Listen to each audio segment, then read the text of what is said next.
Hello everyone, I'm Robert, and I recently played through Halo Infinite, and it wasn't completely awful. In fact, there were parts that I quite enjoyed, almost all of them being in the gameplay category. Everything else ranged from what is even happening to oh god, why? Now, my entire playthrough was on Legendary difficulty, and for the most part I really liked it. Nearly all of the enemies are an enjoyable and familiar challenge.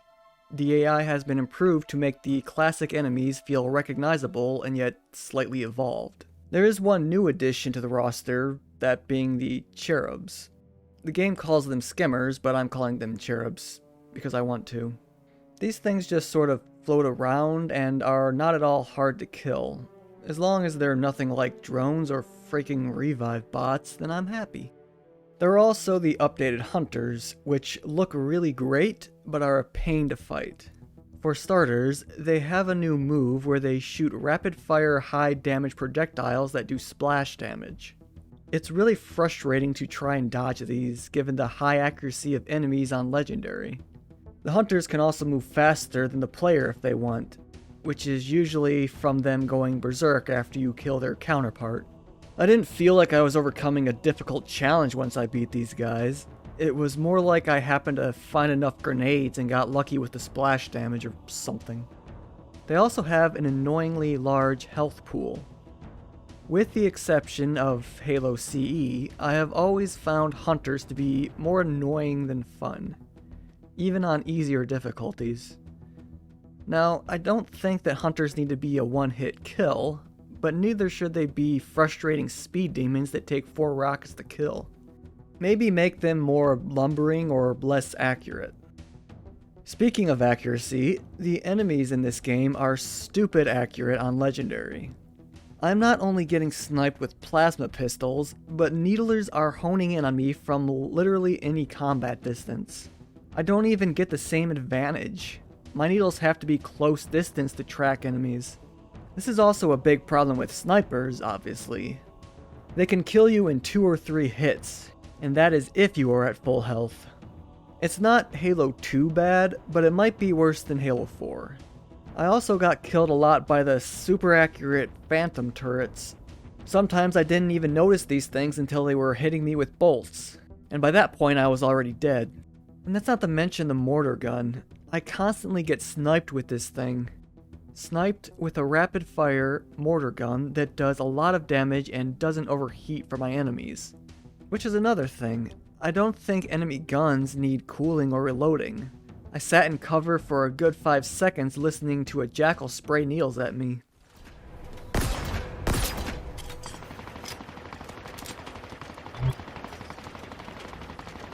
It feels bad, man. And finally, the boss battles. None of these are fun or interesting. They all put you into tight corridors with enemies that insist on charging you with melee weapons. With 1 or 2 exceptions. The brute bosses are especially nonsense. They literally leap across the room to one-shot you with a hammer. All you can do is run away and hope. Then eventually you might get a shot off here and there. The bosses are also bullet sponges, by the way. I had to make sure to take a power weapon every time I thought a boss was going to show up. And one last negative that I'll mention is that the vehicles on Legendary may as well be plastic models considering how little damage they can take. They are probably set this way due to the player having an unlimited supply of them, but they are still too fragile. Almost to the point of being worthless. I gave up trying to use the Warthog for anything, and when I was flying, I did my best just to dodge and run. Simply put, they could use more health. Now, you might think that I'm being overly harsh so far, but everything I have criticized about the gameplay is basically just the things I actively dislike. Which, when you consider the gameplay on the whole, is not very much. Especially since I'm criticizing only the Legendary difficulty here.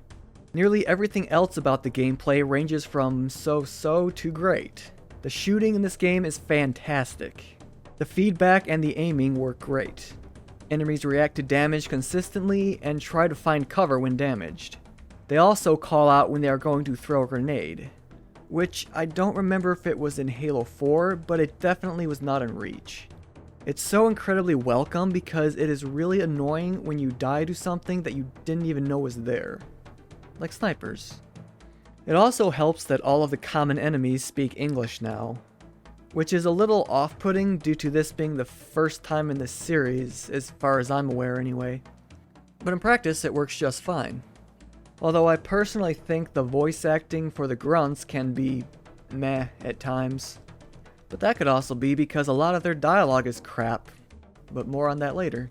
I also really like the new Spartan abilities. Grappling around the map is pretty fun, and the threat sensor and shield wall are very useful. All of them add so many worthwhile tactical options to the game, and are probably my favorite gadgets in any Halo. Well, except for Armor Lock. Armor Lock has given me many a good giggle. I don't care what the haters say. One last positive I'll mention is the Marines. I think this is the first time the Marines are not total crap at their job. I actually saw a group of them take down a brute chieftain. After witnessing that, I began to load up a Razorback with power weapon wielding soldiers and go off to a firefight. It was usually good fun having the 5 passengers go crazy with rockets and snipers. Now we gotta talk about another negative. The name Halo Infinite is very much a misnomer. This is one of the most limited open world games I have ever played, and by limited I mean that there is very little to actually do. After completing the main story, you have some base captures, some collectibles, and some Easter eggs. None of which really have stories, unless you count recollections. Even the world space and level design get old after a while. Locations rarely have anything special about the way they look or the way they play.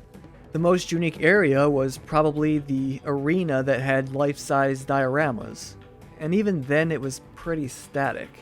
The outdoors are just miles of rocky boreal forest and virtually nothing else. You can often find enemies wandering around the wilderness, but there's no point to fighting them because they just respawn after a bit. When you consider all of the open world games that are chock full of things to discover and do, it makes this game diminutive by comparison. Skyrim and Breath of the Wild have been out for years now, and those games have more of virtually everything, like missions, mechanics, and environment diversity. Not to mention games like Fallout, The Witcher, or most things made by Ubisoft. 6 years of development and it still feels empty. It's really unfortunate because of how fun this game is to play, but so few of the encounters are unique. On top of that, the game is pretty stable. I only had one freeze and some minor stuttering. As much as I can talk trash about 343 Industries, they have skilled people who can make a solid gameplay experience, in terms of mechanics and stability anyway. I also have a lot of praise for the enemy art direction.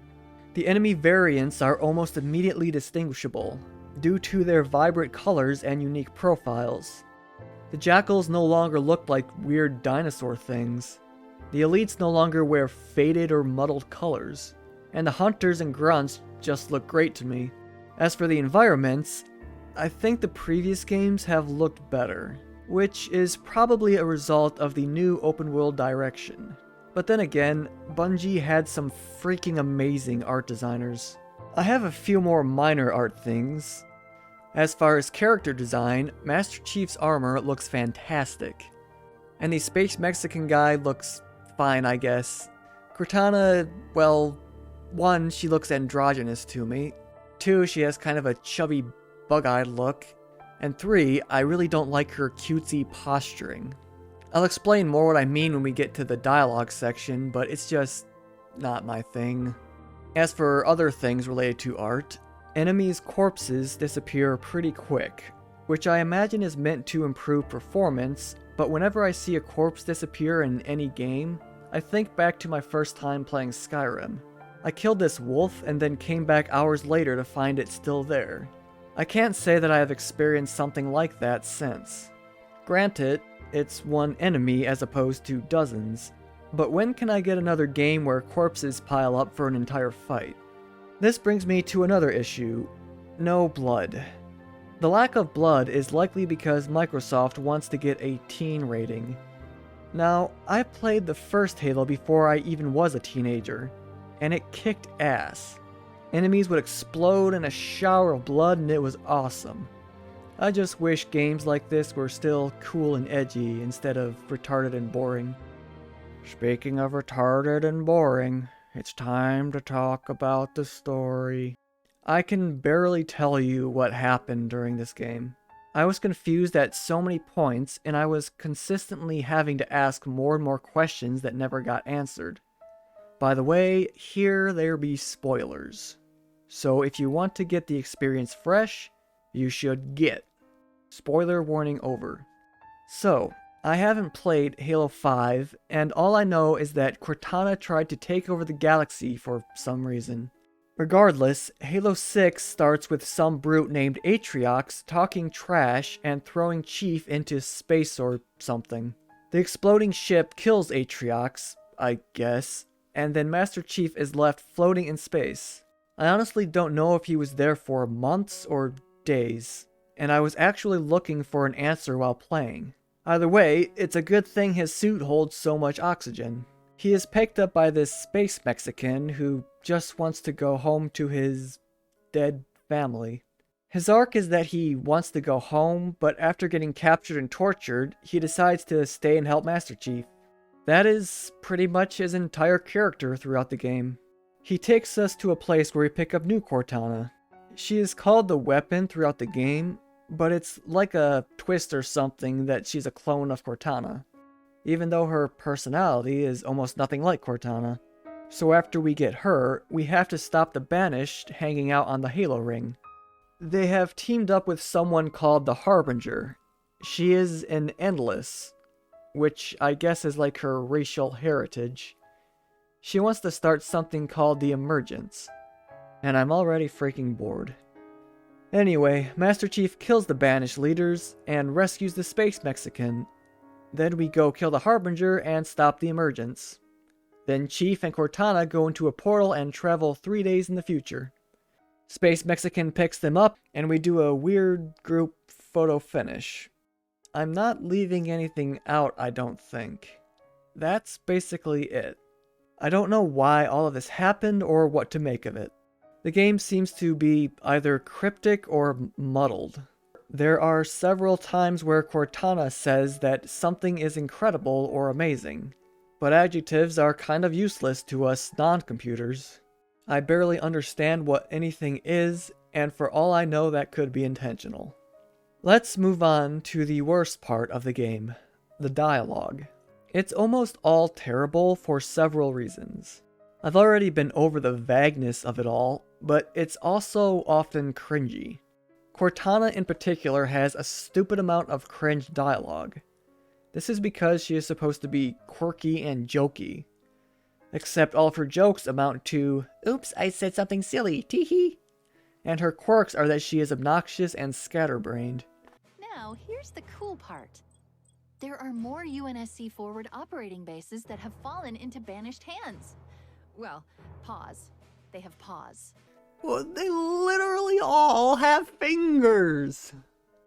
Original Cortana was nothing like this, and neither was Halsey, which is why I find the claim that she is a copy to be unbelievable. I don't find her endearing, I just want her to shut up. In fact, there's even a scene where she starts to say something silly and Master Chief just cuts her off, as if it's an acknowledgement that she's an annoying twat. Second AA gun is open for business, and Shut up. Open, I mean... Let's go. Oh, thank you, Master Chief. The Space Mexican, on the other hand, is typically just whiny. I understand that this is a frightening situation, but there is so little to his character that I don't really care. Chief says some dumb things as well, but for the most part he's fine. I like that he doesn't talk much and just does his job. And then of course we have the terrible villain dialogue. The best way I can sum up the villain lines is with this clip. What does Baron von Ruthless do? He starts monologuing. He starts monologuing. He starts like this prepared speech about how feeble I am compared to him, how inevitable my defeat is, how the world will soon be his, yada, yada, yada. Yammering. I mean, the guy has me on a platter, and he won't shut up. These guys are constantly saying that you've already lost, that you're fighting the inevitable, that your struggle is meaningless. If you believe all of this, then why not let me go on my merry failing way? It's so generic. On top of that, the grunts have a lot of meme dialogue. It's not like they're saying something unintentionally funny in a tense situation. It's more like they all played Borderlands games and were dumb enough to find them quotable. Why is the IWHBYD skull even in this game if all of the lines are already goofy? Basically what I'm saying is that 343 should fire all of their writers. They can go on to one of those Marvel TV shows for all I care. You can keep all of the programmers and artists though. They seem to know what they're actually doing. And then there is the nostalgia bait dialogue. There are a bunch of Cortana quotes that are played in soft whispers for maximum wistfulness. There are references to Captain Keyes, Dr. Halsey, and they even play the scene from Halo 4 where Cortana uses numbers to save Chief from a nuke. Just stop it. Nostalgia is a drug that I don't need more of. And when it's this obvious that that is what you are doing, I just feel like you are insulting my intelligence. Also, I think the ending of this game implies that the Endless are time travelers or something. If that ends up being the case, then we might as well chuck every last stake out the window. This is something that I hope to get into in the future, but time travel and alternate universes are never good.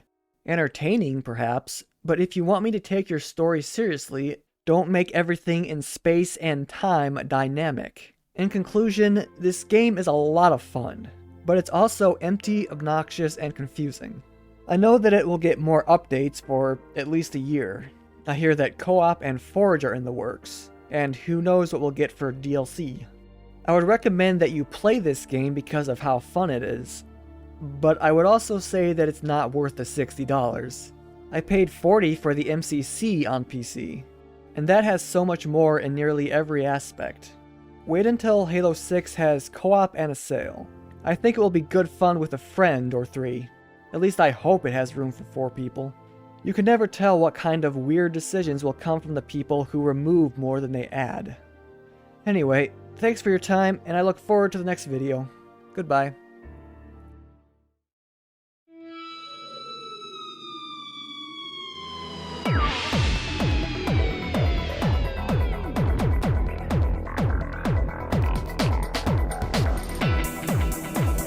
Alert.